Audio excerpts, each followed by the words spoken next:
dear viewers, welcome back to another Odoo 18 tutorial series by Cybrosys. So today in this video, let me teach you how to create a rental order in the rental module of Odoo 18. Obviously for that, let's navigate to the rental module. So this is the rental module, opening it. And here you can see all the rental orders which are pre-created. So you can see the different status and all for it. You have the reserved ones, picked up ones, quotation one, and the ones which are for late pickup and all such things. So let's create a new one by clicking on the new button over there. So let's add a customer, let it be Abigail. And the most important part is that you have to set a rental period for it.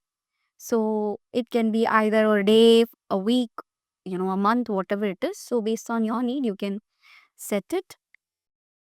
Okay, so I've chosen 2 days.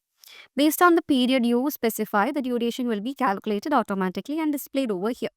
And the most important part is to add a product. So what product will you add? You can't add any product, right? You have to add a rental product. So for that, you can search for rental, or if you go to search more and filter for rental, you will get one. Okay, I'm putting a projector over here. That's the product I'm going to rent. So the quantity 1 is enough. So I've specified 1 over here. So the next thing is to confirm it to a sale order. So I'm booking this particular rental order. Now it's booked. Okay.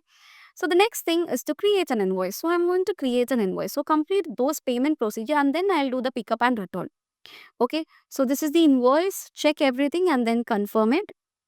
So now it's in posted state. So the invoice is created and then let's do the payment. Okay, so I'm creating the payment over here. So it's in payment state. The ribbon has come. Now let's go back to the rental order. Okay, so you can see an active button which is pick up. Okay, if you go back to rental orders there, so this is the one which we created. Now it's in reserved state. So let's change it to picked up state. So I'm going to pick it up. And here you can see the reserved quantity, the picked up quantity, validating it. So now this status have changed to picked up. Okay, if you go back to rental order, you can see it's picked up. So obviously after use, what you're going to do, you're going to return it. Okay, so click on return and then validate it. So then you can see it's been returned. It's that simple to create a rental order, pick it up, return it and all. So this picked up and returned ones can actually be seen here in the orders. So you can see the ones which are to be picked up today. If any pickup is there today, that can be seen here. And also the returns can be viewed here. So currently we don't have any there. That's the reason why it shows like blank. Okay. So that's how you actually create the rental orders. It's that simple. Okay, make sure to use rental products under rental orders as well. Okay, so this is how you can deal with the rental orders in the rental module of Odoo 18. So I hope the concept is clear for you guys. Thank you so much for watching and see you guys in the next video.